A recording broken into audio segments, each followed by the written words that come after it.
ಸುಪ್ರಭಾತಂ. ಸುಭಾಷಿತ.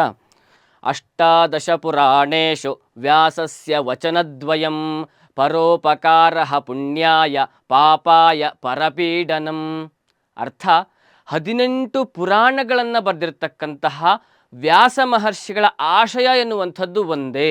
ಆ 18 ಪುರಾಣಗಳಲ್ಲಿಯೂ ಕೂಡ ನಾವು ಅರ್ಥ ಮಾಡಿಕೊಳ್ಳಬೇಕಾಗಿರ್ತಕ್ಕಂತಹ ಸಾರಾಂಶ ಎನ್ನುವಂಥದ್ದು ಮಾತು ಕೂಡ ಒಂದೇ ವಾಕ್ಯದಲ್ಲಿ ಇಲ್ಲಿ ಹೇಳ್ತಾ ಇದ್ದಾರೆ. ಏನು? ಪರೋಪಕಾರ ಪುಣ್ಯಾಯ ಪಾಪಾಯ ಪರಪೀಡನಂ. ಬೇರೆಯವರಿಗೆ ಸಹಾಯ ಮಾಡುವಂಥದ್ದೇ ನಮ್ಮಲ್ಲಿ ಪುಣ್ಯವನ್ನು ಹೆಚ್ಚಿಸತ್ತೆ. ಹಾಗೆ ಪಾಪಾಯ ಪರಪೀಡನಂ, ಪಾಪವನ್ನು ಹೆಚ್ಚಿಸುವಂಥದ್ದು ಯಾವುದು?